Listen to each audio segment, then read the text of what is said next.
Hey everybody, welcome to my channel. If this is your first time you've stopped by to visit, welcome. My name's Laura and this channel is about my journey back to health. I'm trying to lose about another 55 pounds. I've lost 28 so far, and today is going to be my very first recipe video. Okay everybody, so here is our ingredients. We're going to need a can of artichoke hearts, few ounces of diced jalapeno peppers, of course, favorite cream cheese, some Parmesan cheese, spinach, sour cream, a whole stick of butter, minced garlic, fresh garlic if you like, or you can just do the garlic powder. I probably will do both because I love garlic. Salt and pepper. The seasonings you don't have to have. The recipe does not call for the seasonings. I just like to add salt, pepper, and garlic to mine. But this is all you need. And I will link the recipe down below from Natasha's kitchen. This is the one I follow, the one I like the best so far. And let's get started.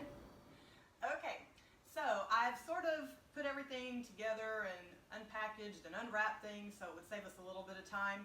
What I normally do is I drain my artichokes and my spinach, get all the water I can out of that, and then I cut my artichoke up as not really fine, but just sort of light chops. And y'all are gonna think I'm crazy, but sometimes I will even take my scissors if I'm not really filling it with a knife and just cut them up like that. I like my artichoke a little more on the thinner side, I guess. I don't like big chunks. I've never been a big artichoke fan, but I will eat it this way because apparently I like the artichoke and spinach together. No, I'm lying. It's just the cheese I like. Honest to God, the cheese. So, I will take my artichoke and cut them up pretty good little slices. And y'all are going to think I'm crazy, but I also do cut my fajita meat up like this too. After it's grilled, I'll chop it down and then I'll cut it in smaller chunks because I can measure it and weigh it easier that way. Okay, oh, here's one more.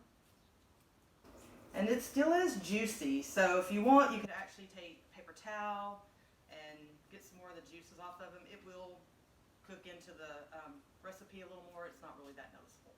But anyways, this is the first step that I like to do, is get my artichoke cut down, and then I just throw everything together because it's all going to go into the pot on the stove. All right, so like I said before, I'm going to link Natasha's recipe down below in the description box. This is the one I have used for the last couple years. I really have enjoyed this one.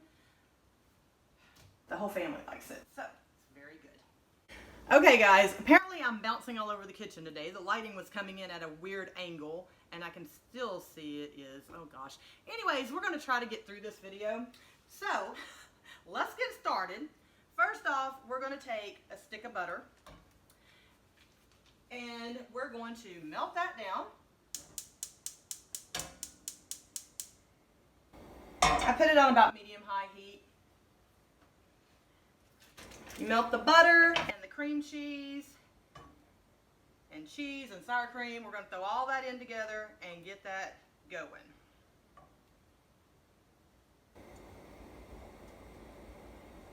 Okay.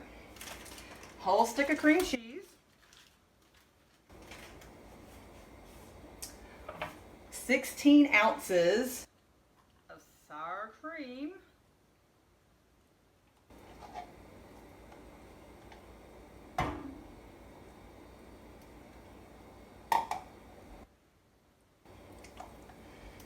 And I have let the cream cheese and the butter set out for a while, so it's really soft, so it melts really quickly.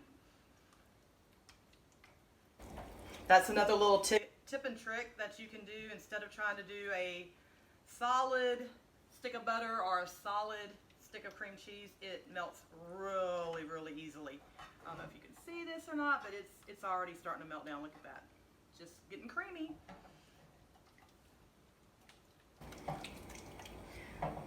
All right. So next we're going to put in a whole bag. This is 6 ounces of Parmesan. It calls for about 1.5 cups.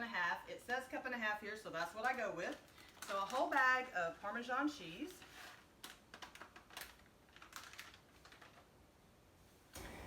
And we just mix until it's all good and bubbly. At this point is when I like to put my seasonings in. You can put it in anytime you like, but like I said earlier, you don't have to have any particular kind of seasonings. The recipe doesn't call for it, but I just like to use a little bit of salt, pepper, and I don't really measure anything. I'm one of those cooks that just throw things in. Oh, that looks pretty good.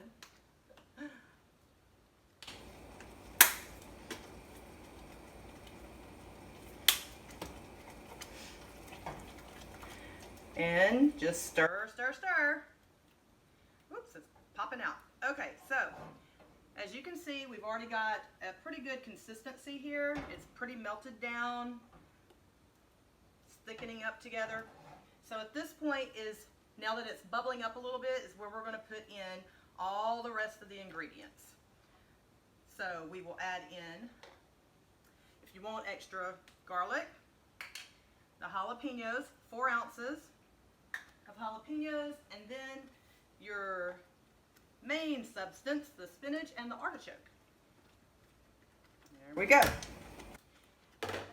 I usually turn the heat down a little bit here at this point till I get everything together.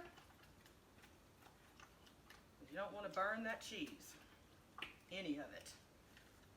It's a real quick, easy recipe once everything is defrosted and water's drained. Everything just basically is a dump and go. Melt everything together and then dump stuff in it and just let it simmer for a few minutes. Everything's pretty good and combined. Yeah. So now I just let it simmer a little bit till it starts bubbling, which won't take long. And I usually will make this up probably like on Sunday when I meal prep, and this will last my daughter and I the whole week. We'll take a couple of tablespoons of it, use it with pork rinds. I know people have done it with celery. I haven't tried celery or cucumbers. I'm not a big cucumber fan, but I've heard people using cucumbers, celery, and pork rinds. I usually, I think I've told you on another one of these videos that I've done, I like to use it as a dip for my steak. Instead of using steak sauce, I will take several tablespoons of the spinach dip and I'll just dip my steak in it. Maybe it's a country girl thing, I don't know. But that's what I like to do with mine. So, as you can see, we are pretty much done here. You can always taste test and see if you need more seasonings, salt, pepper, whatever. This pot gets really hot, but, uh-oh, now I'm making a mess. Let me show y'all real quick. See if y'all can see it in there. There we go. It's pretty much done. We are good to go. Turn that heat off, let it sit, thicken up a little bit, and get those pork rinds ready because it's time to eat. Okay, so normally I do buy Max pork skins from Walmart, the Max brand, but I haven't been to Walmart in quite a while. I think I need to make a trip. But I was in H-E-B the other day and I saw these, and the ingredients were just pork skins and salt. So, ingredients are good. I'm going to give them a try. Oh yeah, look at all that cheese. Oh, cheesy goodness.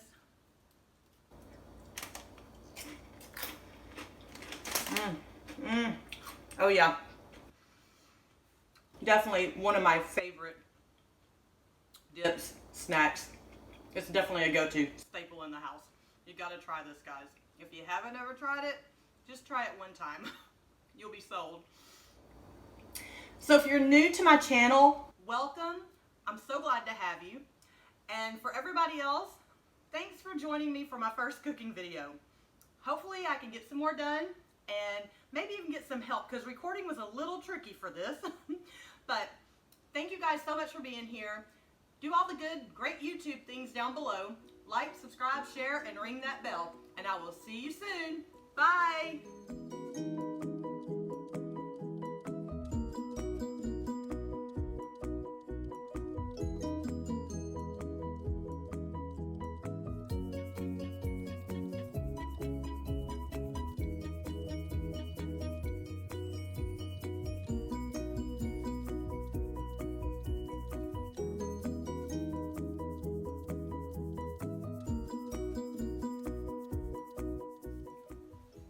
recording. I'm testing.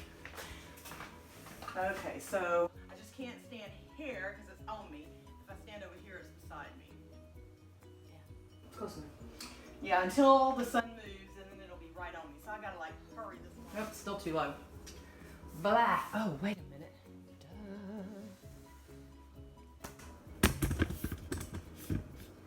What about this angle? So you can see me. I don't know if you can hear me.